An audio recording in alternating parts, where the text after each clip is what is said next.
وعنا وناكسن داوديال لهانتين با كسو دوادا barnaamijka falanqaynta oo xilligan si toos ah idinkaga imaanaya stuudiyaha TV-ga qaranka Soomaaliyeed oo ku leeyahay magaalada London.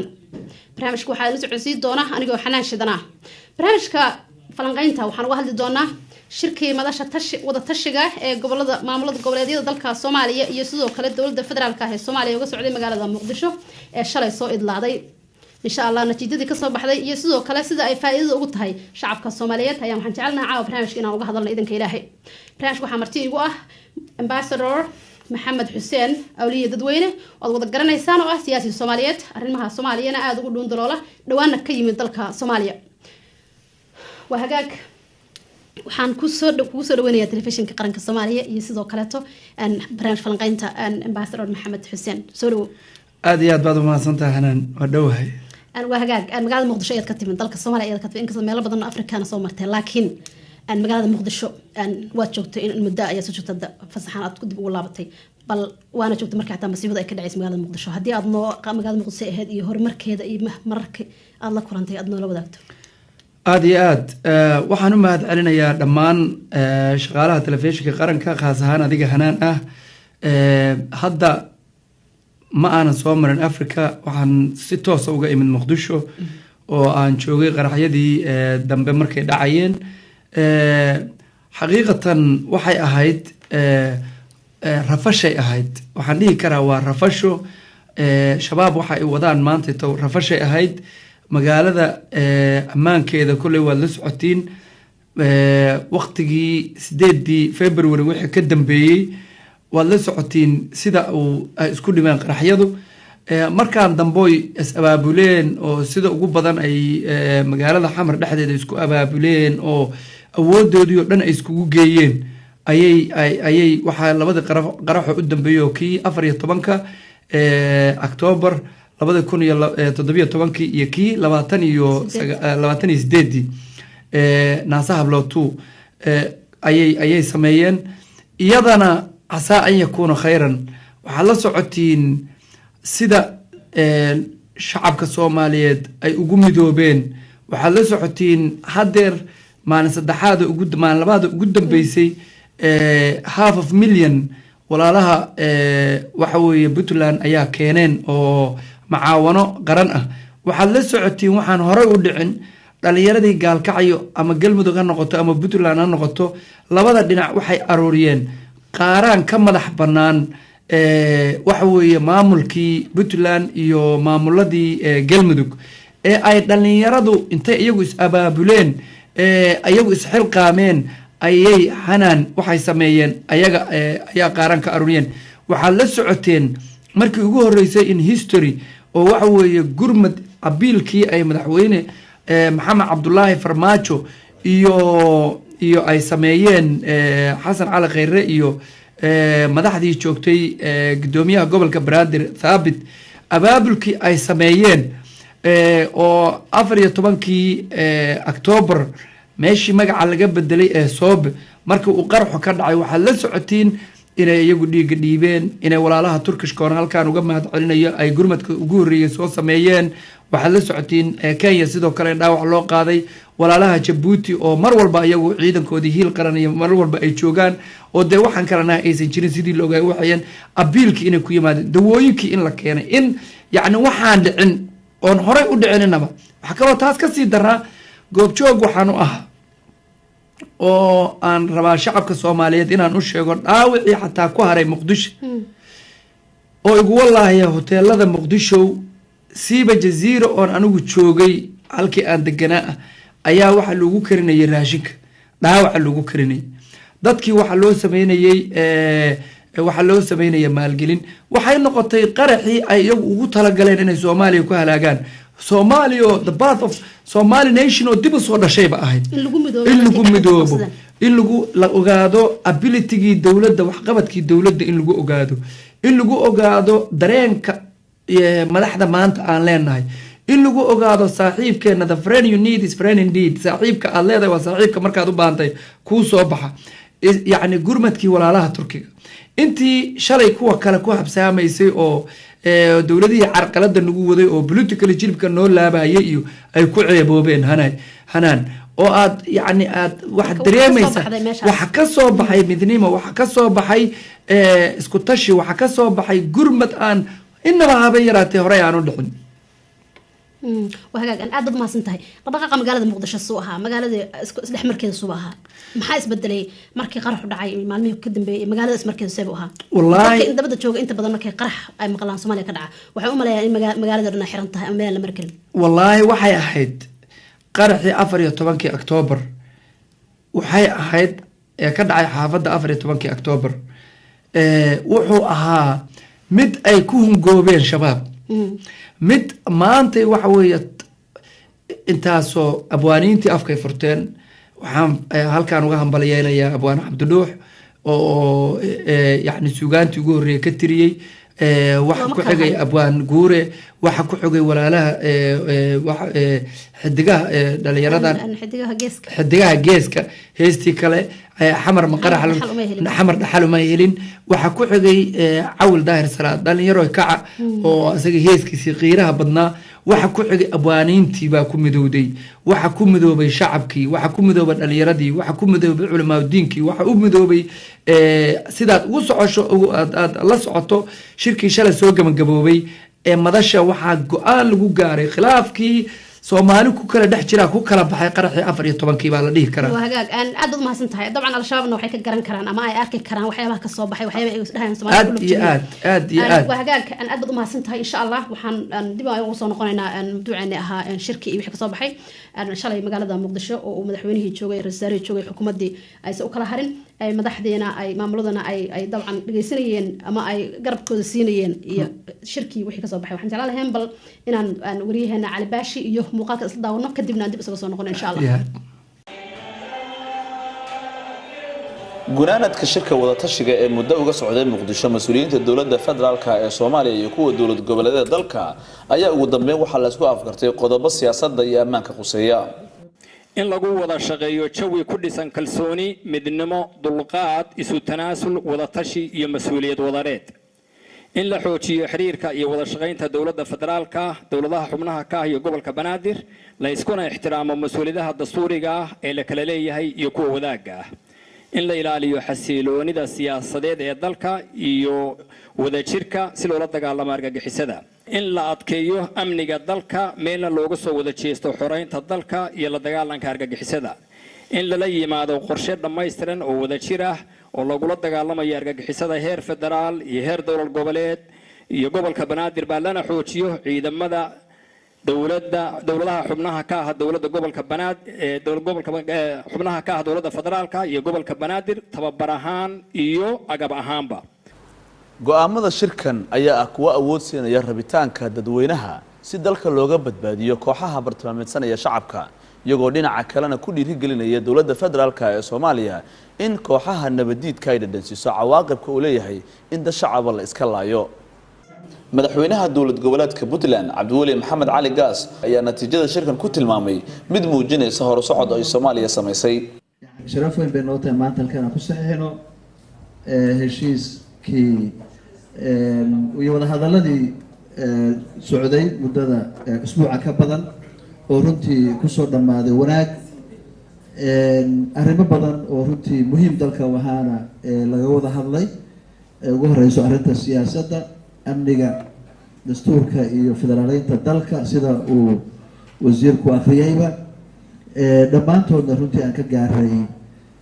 heshiis wanaagsan muwaafaqo wanaagsan aan isleenahay waxayna siinaysaa fursad aan hore ugu soconno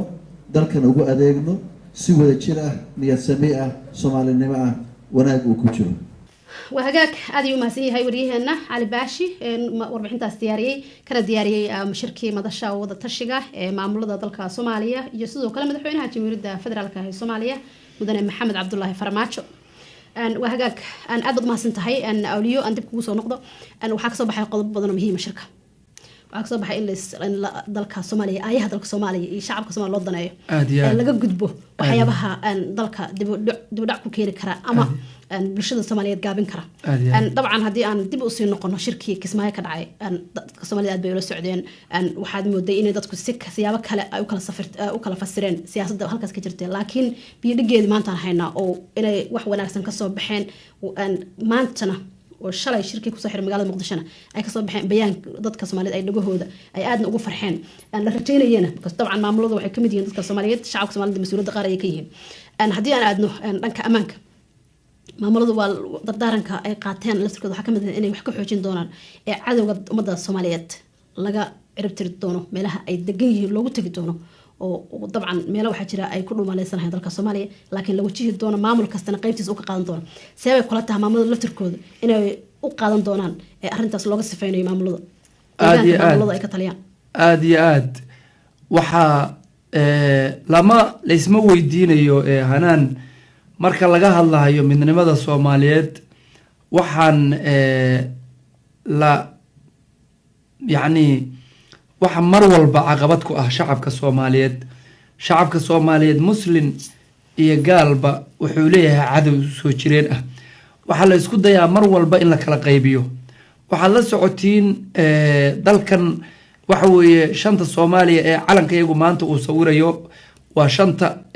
Soomaaliya loo kala qaybiyay aad la socotiin rag baa ku dirirayay maxamed cabdilla xasan sayid maxamed cabdilla xasan 22 sano dagaal waday waxa ugu horeeyay axmed guray waxa la xasuusatiin dardaarankiisii waa loo soo hargamay shalay waxa lagu xisaabtami jiray haddaan waaye calan layna shirataniya Nairobi miyaan waaye nuurka aliya nabiga jays sayid cabdilla xasan gabagiisi waxa weeye shalay waxa laga hadlayay waxa laga yaabaa in jigjiga iyo dirir dhabe iyo marsabad iyo mooyaale iyo gaarisiya wajeer laga hadlayay laakiin maamul goboleedyadu siday u yimaadeen waxaad moodaa hankii weynaa inay naga mashquuliyeen waxaad moodaa in lagu wada hadlayo maanta Jazeera Mabaya Bakool bay ka tirsan tahay aeroboortka Muqdisho mise wuxuu ka tishan yahay maamulka dhexe waxa laga yaabaa gaalkacyo labadeeda dhinac ayaa laba maamul ka kala dhisayin waxaana lagu mashquuliyay waxaan maaragtay waxba naga soo galeen aayaha dalka waxba ugu jirin waxa marka maanta nasiib wanaag ee aan walaalaha shirkii yimid shantii maamul goboleed ugu hambalyeynaya in waxa weeye nin habar dhasha hal maseeg waaye haddii ay shalay waxa weeye wax naga halaabeen maanta in waxa weeye ay daba qabtaan oo walaaluhu ay ogaadaan waajibka ee shayga sunnada iyo faradka inay kala gartaan waxa la yiri ninkii hoostiisa fiiriyay hareertiisa ma fiiriyo haddii aad maanta ku mashquusho aniga iyo hanaan waxna dhex taagan ama aniga iyo hebel waxna dhex taagan aadna sheeganayso nin leader ah waxa weeye waxa ku baylahaya halista socota ee wadankan ka soo socda hadaad la socoto shirkii Kismaayo markuu soo baxay qareenka u fadhiya UN-ta Michael Keaty waxa weeye wuxuu yiri waa in ay dawladda iyo maamul goboleedyadu power sharing ay isku yimaadaan asagoo constitution-kayaga inaysan waxa ku yaala aysan saas ahayn ee ay tahay waxa laalay waxa arrimaha dibadda in dawladda dhaxalka mas'uul tahay ee uu ogyahay federalismku inay tahay kaliya waxa weeye maamul hoostaga central government-ga hoostagaya waxa tusinaysaa taas Barack Obama waqtigii Sheekh Shariif Sheekh Ahmed uu madaxweynaha ahaa afcad buu wuxuu ku yiri anagu waxaan taakuleynaa oo wax siinaynaa maamul goboleedyada the central government-gana waxa weeye uu si cad u sheegay waxa la socotaa qofku maanta inta markuu uu safaaradaha u tago Girigiri iyo Nairobi iyo horay ayaa hadaad dhahdo Everland baan dhisaya horaa lagaaga approve gareynay lacagta ku sameynaysi marka tiraahdo midnimadana waxa weeye lugta lagu qabsanaya waxa ilaahay mahadiya inuu Maxamed Cabdullaahi Farmaajo madaxweynaha uu sheegay waxa ilaahay mahadiya inay maanta walaalihii kale ay ogaadeen waxa ilaahay mahadiya inaan la isku kaana dhaamin ee annaga wax isku kaana dhaama aysan jirin waxa ilaahay mahadiisa inaan gaal iyo muslimba waxa weeye tan ilaahay آيات القرآن واعتصموا بحمد الله جميعا ولا تفرقوا واذكروا نعمة الله إن كنتم أعداء فألف بين قلوبكم وليه تو هانس بيردا وان قعموا ذا شربي وحكوا كوين كران وحوي إلهي ما هدي سئنا ما أنت أقون صدين. The question is وحوي سؤال شو وحيتاي ما عمل قبل يددوا ولا له are they going to practice what they preach وحل ويش يا مكون رقم الدونان siyaasadda ayaa taariikhda ayaa qori doonta waxa weeye iyada ayaa wax lagu qaadan doonaa maanta inta lagu heshiiyey waxay ahayd wax fiican waxay ahayd wixii laga rajaynayay walaalaheen wixii laga rajaynayay waxa weeye ragga soo jireenka oo markii dib loo fiiriyo raggaanu cabdiweli gaas oo kale waa prime minister buu soo maray waana PhD holder asaga iyo prime ministerka Ethiopia isku jaamacad bay ahaayeen America waxa loo baahan yahay ficilada uu qaato oo sida dalkiisa u dhisayo inuu ka prime ministerka Ethiopia inuu cabdiwelina ka ficil qaato xaaf waa nin soo jireen ah oo waayo arag ah oo waxa weeye muddo dheer siyaasadda ku jiray cimri dheerna ilaahay siiyey Ahmed Madoobe waa sidoo kale Sharif Hassan waa the longest survival in Somali politician ninka ugu cimriga dheer ee siyaasadda Soomaaliya ku jira weeye mid gidigoodna waxa anfacaya waxa weeye inay siyaasadda legacy uga tagaan inay wax ka tagaan ma dhamaan adduunka iyo ilmaha dhaxala loo reebo in ilmaha waxa loo dhiibo waa loo reebo oo waxa weeye kuwa anaga noo tashaday oo raba inay isku kaana duwaan waxa weeye ay inay ka tashtaan ayaga ay wadaan maanta marka sida ay isku afgarteen in laga xoreeyo cadawga common interest baa jira ku dar talada weliga hal ninkaad isku diidaan ducaa idin mideeya qof markaad wax isku diidaan wax idin mideeyaa jira qarannimadaas idin mideynaysa ilmaha aayahaaga ilmahaaga aayahooda ayaa idin mideynaysa marka waa wax la soo dhaweeyo waa wax lagu diirsado waa wax aan leenahay laka alxamdu wa shukru lillah waa waxaan ilaahay ugu xamdinaqayno oon leenahay walaalaha maanta is afgarashadoodu waa bogsiinadeeda gabay aan tiriyaa waxa ku jiray isku dhaafi maynaa dadkaan dhaafshay qarankii yacni in maaragtay aan maanta tayda mooye tu kale ma soconayso waa wixii halkaas Soomaaliya dhigay wixii laga dhaxaleena wax weyn seeba looga tala ahaan maxaad u gudbin lahayd inay deegaanadooda ka xoreystaan al-shabaab boqolkiiba boqol waxa weeye haddii maantayto ay sida maamul goboleedadu ay sidii la sheegay horta Soomaaliya waxa waa magacuyaal dadkan waa dad wada dhashay abaaraha lagu qaraxayso wiil Soomaaliyeed may wax ka daran kaas waxa weeye waxaan aaminsanahay anigu aaminsanahay waxa kale oo sarto ay ka qorantay inay tahay wiil Soomaaliyeed ma aha qaranka ninka wax u dhiba waxaan anigu aaminsanahay meeshiisa in lagu dilo halku wuxuu ku jiraa kaas in meeshiisa lagu dilo waxaan anigu rabaa yacni waxaan ka hadlayaa Soomaaliya Soomaaliya ayaa ishaya Soomaaliya ka madaxii laga bedelay ee iimaanka laga qaaday ee asagu wax weeye aabihii iyo hooyadii iyo dadkiisa lagu diray ee waxa weeye asagu iimaan laawaha aanu kama hadlaayo hana waxaan ka hadlayaa maamul goboleedadan waa dadkani waa dad isle hadaa dib u noqoto abaartii 2001 walaalaha waqooyi galbeed Somaliland waxay keeneen macaawano oo xadraawi hogaaminay hadaa dib u socoto markii ay dhibaatadu dhacday sidoo kale waxa weeye gobolka Banaadir 2014 waxa weeye waqooyina waa loo aruriyay Puntland waa loo aruriyay hadaa la socoto hadeertaan qaraxii dhacay 14 walaalaha Puntland half a million bay keeneen 2 maalmood ka hor dhalinyaradii gaalkacayna waa isku dhafmeen waxay taas ku tusinaysaa dhibka waqooyi galbeed waa dhibkayga ama aan indhaha iska saab ama iska dhaaf waxa weeye waa dad wada dhashay dhibka Djibouti waa dhibkayga dhibka baalkii ii sheeg wajeer ka dhaca iyo gaarisa iyo jigjiga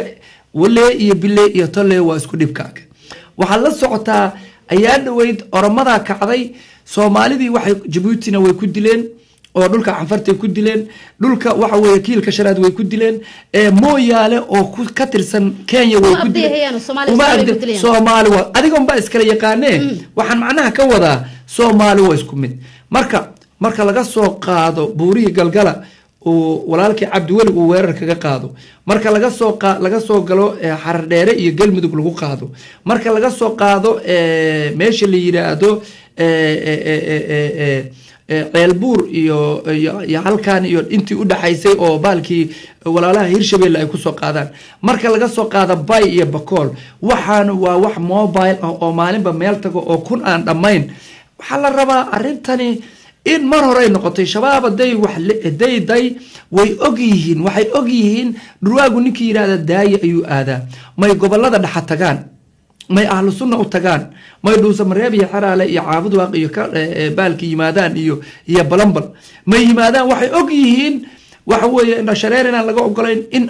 waa laba waa iska soo horjeeda waxa weeye laysku saqajaami maayo fikir baa lagu diidaya ideology caqiida lagula diriraya ideology baa ka soo horjeeda markuu kanu dhimanayo wuxuu aaminsan yahay inuu ku janno tagayo duubaa liman qatalo oo qatalo inuu kanu ninkii nabigu calayhi salaatu wasalaam suu yiri kan u dilay kan waxa weeye ama ay dilaan ama dila ayaa laanta janno waxa weeye cunaya waxa weeye waxaan kuu sheegayaa haddii taas ay dhacdo oo walaalaha maamul goboleedada ay ka noqdaan I guarantee you soomaaliduna ay mowqif ka lahaato oo madaxweyne maxamed cabdulaahi farmaajo waxaa loo baahan yahay arintan inay maamulka centraalku uu dhinac ka noqdo ninkani waxa weeye bidcatu najdi waxa weeye maso nabi maxamed baa noo sheegay waxa weeye olya burushaatadu hadday alwaaxa taabato waxa weeye kama go-ayso fikirkan shabaabizimka ee takfiiriga qofka uu ku dhaco waxa weeye kama go-ayo dowladdu waa inay serious ka noqotaa waxa weeye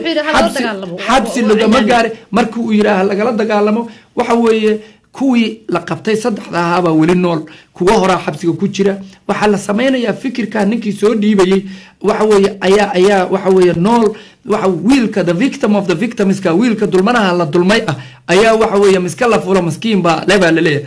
waa in ninka shiikha masaajidka laga soo dirayo malcaamada laga soo dirayo waa in la xiraa waa in la baangareeyaa waa in si waxaani waxa weeye sixrool ka daran waa la ogaanayaa sacuudi carabiya laka alxamdu washukru lilah maantay miidiyaha ka sheegtay waxa weeye ayaga waxa weeye si tallaabaa la qaadi karaa there is nothing where there is a will there is a way waxa loo meesha haddii niyad ay timaado hana waxa weeye waxaan la qaban karin male waxaan waa wax la beerayey ma waxay kula tahay aadan xaashi cayrow 5,500,000 cruise missileska gantaalka ah in inta lagu dilay markii lagu riday dhuusabreeb lagula dilay ma waxay kula tahay ninka ku dilaya cruise missileska inuu garan waaye madrasada manufacturer the most powerful man is not a dictator is a teacher macalinka wax baraya inuu garan waaye miyay kula tahana no وحوي عالم الإسلام وحن وفتنة القرن عالم الإسلام ودم وحي قليان خلقل ويرز آوي الدونكي ما وحي كلتاي ميامار نينكا تشوغا أو ميامار إسلام كلغو قورعايو ما وحي كلتاي جورسلام إسلام كلغو قورعايو يا فلسطين ما وحي كلتاي نينكا انت كسو تشيستي أو كسو تغي كدقا لما يوحوي عراق سوريا ليبيا مصر صوماليا 17 سنه حرب الاهل وهيي ما waxay kula tahay ninka ka dagaalamayo islaanta iyo ayada gadaysa dadkii aadagay labadii wiil oo hooyadood waxa way qudrada ay u gadaysay meedkeedii kuwa wada islaanta ninka dilaya ma wax kula tahay islaam kaalmaynayo oo ma kaalmaynayo nasaarka duule islaamku duule yahuuda maanshe amxar ma aade adoogi gowra allah na dhaaf الله نادف نك أنت كسر تجا نيويورك هو حوي أرتبوا صدق حبين ساعة مقدسة قرعنا أيوه الله أكبر له مساج قرعنا من الدين بورا بقول كيف بقول ذاتك إسلام قال لا إله إلا الله محمد رسول الله دولة وحلو باين موقف على كقالته there is nothing وحوي between but نكاني ذلكي يداتكي أيو وحوي أيو وحوي أيو قريبة والله مركز شوغير هذا ما ذلك لقى عرض تشري لكما عرض جري قحة وحب اللابي ووجوه الرئي وحوي يقعد تاريخ وما لهم أنا قحنا نفتي زهلقة قفك ضي قفك كل شيء قفك you don't know who is ما بتقاند بياك وعدوه قفك كوعدة وما تقاند مرك وحوي اسم مشاكل أنت أركي إنه سلاد أوجه منك أرت أسكرت الله أجانب كنا على درتي وما أذيق أذارك يا رب أود الله نضافي وحوي كواس وحلا الربا إن سيريوس لقى نقطه طلابة أي قادين سؤال شادي مركان أصول نقطه ولا لها وحوي مامل قبل يددو هدي طلابة قادان وحنا من سنة ذلك أنا وحنا من سنة إن عالم كله من سومالي إنه حرودو أو نبودو لكن نبض با إيمانيس نبض عرفيسا سياسة دارنا وحلا يسكو هي نقونيس وحوي ضد وحد أركيسا هنا waxaad arkaysaa oo ugu dambeeyay ma ogtiin 4 ashkoor in niman baarlamaanka Soomaaliyeed ku jira ay mooshin geeyeen oo dawladda ka geeyeen ma ogtiin waad ogtiin waa lagu celiyo baarlamaanka waxa dheen waxa weeye guddiga amaanka ayaan u geynaynaa ayaan arintan u diraynaa dadkaas oo dhan aad u jeedo dadkaas aada u jeedahana waxay caqabad ku yihiin waa dad dowlado kala soo dirsanayaan waxaas waa in dowladdu ay go-aan ka gaartaa waa inay wax weeye it is a time to practice powerkeeda dowladdu waa waqti qaadan lahayd waa in aayaha soomaaliya loo fikiraa laakiin ogow qofkaa qof baa soo diray ii dhah aan soo dhawaaqay wey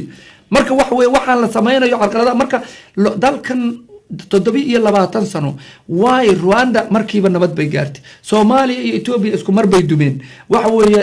1991 kii bay dumeen markaas waxa weeye jamaadii waxa weeye Malla Zanaawi iyo soo galeen markaas waxa weeye jamaadii waxa weeye USC da iyo SNM iyo soo galeen waay dalkan u dagilaayaa waay waxay u dagilaaday 1900 waxa 1810kii iyo 35 baa ugu horeeyay markii ugu horeeyo Soomaaliya lugta la dhigay saameeyayaasha geeska Afrika maalintaas sidii loo kala jaray marka aad qoraalkooda fiirisaan dad aan la gumaysan karin dad qable dad waxa weeye isku aaba isku wax ah in khalkhal la geliyo waana loogu talagalay shan baana loo qaybiyay xornimadii ka hor maantana waxa weeye waxaana la rabaa inaan ka laashayna laga dhigo walaalaha marka maanta aqoonsaday ay aqoonsadeen isku yimaadeen maanta waxaanu leenahay waxa weeye war waxaanu leenahay guulaysane waan guulaysane guulaysane waan guulaysane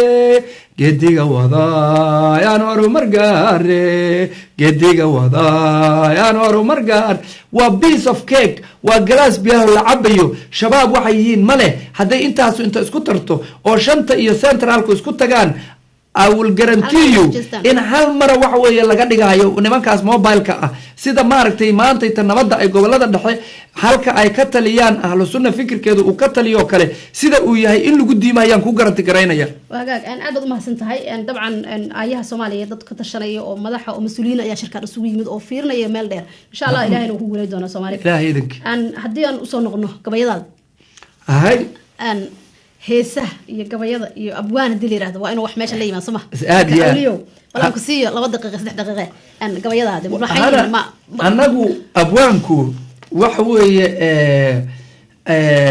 abwaan xumaa diido waa yeelku ducadii inta daaran naqargala shacabka ugu deeqaa dadku ay ka sugayaan qadadoonka liitiya damino intuu kala dameenka ay faraya aniguna digneyn culis aanu dira dadweyne abwaanku waxa la rabaa dawladana inuu wax u sheegi karo kuwa shabaab kaliya ma ina shabaabowga ku jirana waa inuu wax u sheegi kara oo siyaasadda samaanta ka soo horjeeda waxa weeye politically failure ah oo shala iyagoo saldanada haystay maanta u quurila ninkii saldanada haystay common interestigi iyo individual interestigi waxa iyaga u khaaska iyo waxa Soomaali u dan ah ay iskaga qaldameen waxa weeye waa in loo digaa marka maansaan ugu soo talagalay halganka maansadan waxa la yiraahdaa waxa weeye waana qaran ayaa heeskan yar waa hees waxa weeye mar dhow baa insha Allah la tumaya waxay u digaysaa kuwa mooshinka geynaya oo shalay iyagu maamulka soo hayay oo maanta Soomaalidu aysan doqon inaysan ahayn baa waxa la dareensiinay war shalay markaad haysatay maxaad uga hadli weyd marka saanay ku bilaabanaysaa hana kugu dheerayn maaye mas'uulkii shalay oo heede siyaasaddu meerta weeye marnaba xoog laguma doono musuq iyo qabiilha moodin inaad meel sare ku gaarto gumaadka marastiya caruurta xiliyaha ku raadin maamul bulshada magaceeda ha dhaamin mustaqbalka ubadkeena dhowra mayada iyo khilaafka jooja allow dadku noo midoobo macnaha qarannimada dareenno dunida magaceena halaabay mar kale aan dib u yagleelno madaxda maantay dhageyso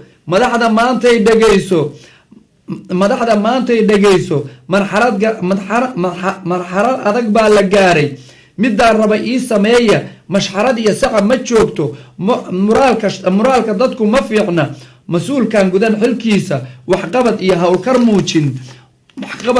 waxgarad iyo howlgal muujin walle ma matalo dadkayga kursiga marna joogi maayo mar dambe dib dooran mayno allow dadku noo midoobo macnaha qarannimo dareenno dunida magaceena halaabay mar kale aan dib u yagleelno marooqsi xil maaha guulle madaxda waqtigeeda siiya mucaarad wanaaga diida muxaafid wax dhisaa ka fiican midnimo uu istaaga maantay muujiya samo iyo iskaashi dadkaad matashaan u hiisha macnaha qarannimada dhuuxa muranka kala qaybsan daaya muwaadin difaac dalkaaga وحوي الله مواد دفاع دلكاغا الله dadku noo midoobo macnaha qarannimo dareeno dunida magacii halaabay mar kale aan dib u yagleelno waxaan leenahay shacabka Soomaaliyeed waxa weeye walaalaha shalay mas'uulka hayay ee maanta kabanka qabiilka iyo garaacayo waxa weeye tolbeelay anaga reey walaana la dhacay iyo war dadku doqon ma aha waxaad ka hadlaysiin shalaad ka hadli lahaydin maasadu saasay uga hadlaysaa dawladda waa lagu la hadlayaa waxa weeye sidii ay nimankii markii qaruxu dhacay isbedelkii rag la ruqseeyay oo kale ka hadlaysaa maasadu waxay ka hadlaysaa waxa weeye duco shirka hadda maanta la gaaray allah dadku noo midoobo macnaha qarannimo dareeno dunida magaceen halaabay mar kale aan dib u yagleeno taasaan maanta aan dadka hadiyad uga dhigay aan aad u mahadsantahay ugu dambeyntii barnaamijka go'aanka anagoo ku jirna awliyo Soomaali ayaheeda iyo Soomaali danteeda maxaa ku jira dadka Soomaaliya iyo dadkeeda waxa ku jira walaalayaal waxa la rabaa noloshu taariikhdu iyada isqorta taariikhda waxa la rabaa inaad wax ka dhaxasho waxa la rabaa waxa aad sameynayso shalay maxaa ka hirgalay mucaarad haddii waxa weeye wax lagu keenayo shalay waxa weeye wadankii labaad ee Afrika ugu waxaan ugu ciidamada ku xooga badnaa Afrika oo dhan anaga xoreynay waxaad la socotiin waxa weeye Soomaaliya waxa weeye balidogla lagu tababari jiray South Africa Namibia Africa halfka lagu xoreeyay waxa weeye waxaanu ahayn dadka adduunka ugu waxa weeye Afrikada dawladda labaad baan ahayn rag isqabtay oo waxa weeye xaniyahoodii ma anigu ileeyahay maanu iqursanaya ayaa maantayto waxa keentay inaan 7 sano aan dawladna noqono waxaan leeyahay walaalaha Soomaaliyeed gacanta is qabsadeen waxaan leenahay dawladda waqtigeeda hal la siiyo waxaan leenahay ilaahay ha laga yaabo waxaan leenahay shacabka Soomaaliyeed ha midoobo waxaan idin garanti gareynayaa Soomaaliyan ka imid intaas oo milyan been uma sheegayo waxa igu wallahi igu billahi igu talaaya hana iyo adiga iyo inta Soomaalida ah waxaan u sheegayaa Maxamed Cabdullaahi Farmaajo inuu isbedel rabo inuusan dalka Soomaaliya adduunyo u doonan inuusan wax weeye wax kale uusan u doonan qaraxu ugu dambeeyo naasahab lootu markuu dhacayo waa hor fadhiyay waxaad moodaa dareenka iyo shucuurtiisa abwaan baan ahay gabay baan ka sameeyay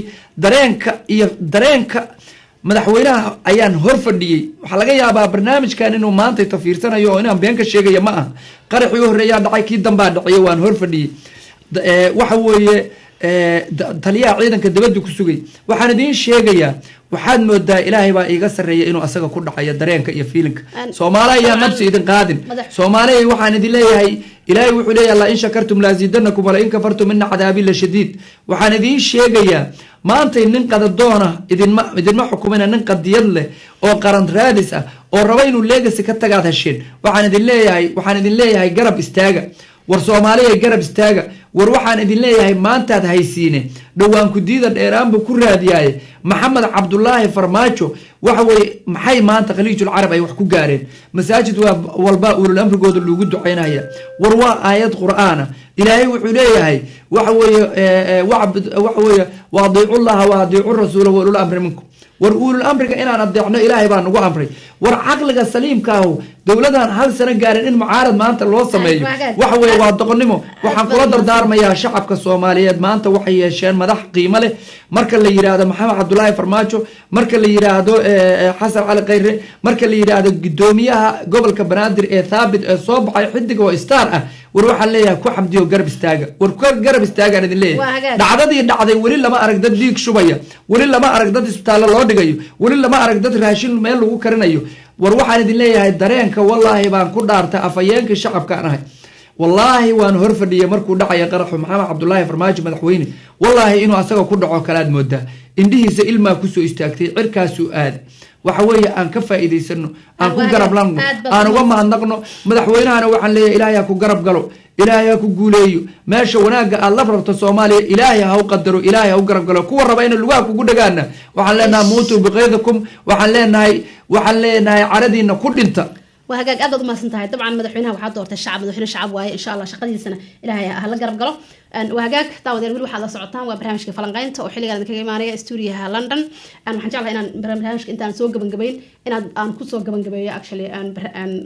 أنا قطبة قدام السيد مدحونها جمهورية فدرال كاهي الصومالية مدن محمد عبد الله فرماجة وكاخريي قولها وضع تشجع معاملة الصومالية يسودو كلا دولة فدرال كاهو سعودي مقالة مقدشة مالنتي الشلي هذه يكون بجنة شنطة بشة نوفمبر لبضو كنت ضبيط طبعا كوسو حرمي مقالة مقدشة عاصمة دولة الصومالية برامج كاه وحامرتي وها أن أمباسادور محمد حسين أولية دوينه وضع قرنا يسانو أن سياسة الصوماليات أما أبوان أنا وحنان شدنا أي برنامج المسعود سيني ضمانتنا سكدون وحان كي تجينا صوماليا نبضيو نقول كل أنتله marxaladda aan haatan aan ku sugannahay inooma saamaxayso kala qaybsanaan kalsooni darro iyo kala shaki dalkani maanta wuxuu nooga baahan yahay badbaado dadkeeduna waxay naga dhowrayaan ama naga sugayaan inaan ku hogaaminno waddo sax ah sidaas darteed waxaan ku heshiinay inaan isu tanaasulno waxaan ku heshiinay inaan is-aaminno oo aan ka wada shaqayno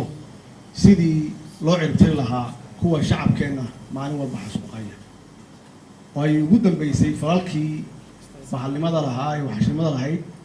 ay ka geysteen Zobe iyo Nasahablo. madaxweyne Farmaajo ayaa sheegay in mar haddii mas'uuliyiinta kala duwan ay isla dhigeen go'aamo dalka wax u taraya waxa uu cid kasta ka codsaday in doorkeeda ka qaadato gaar ahaan sidii kooxda al-shabaab lagu xoreyn lahaa goobaha wali gacantooda ku jira qof kasta oo Soomaali ah waxaan ka rabnaa in haddii annaga oo madaxda dalka ah aan isla qaadanay istaraatiijiyad iyo qorshe midaysan iyagana waxaan ka rabnaa shacabka inay kaalintooda ka qaataan garabna siiyaan ciidamada geesiyiinta ah oo ku jira aagaga frontiga ah si ay uga xoreeyaan shabaabka dalka dhalinyarada Soomaaliyeed waa inay ka qayb qaataan xoreynta goobaha wali gacanta ugu jira shabaab hooyooyinka Soomaaliyeed waa inay doorkooda muujiyaan oo ay caanaha iyo biyaha ka dabageeyaan wiilasha iyo gabdhaha ku jira frontiyada dagaalka culimada waxaan uga fadhinaa waan ka sugeynaa inay ku baraarujiyaan shacabkeena Soomaaliyeed oo muslimiinta ah ay cadeeyaan in al-shabaab aysan diin shaqo ku lahayn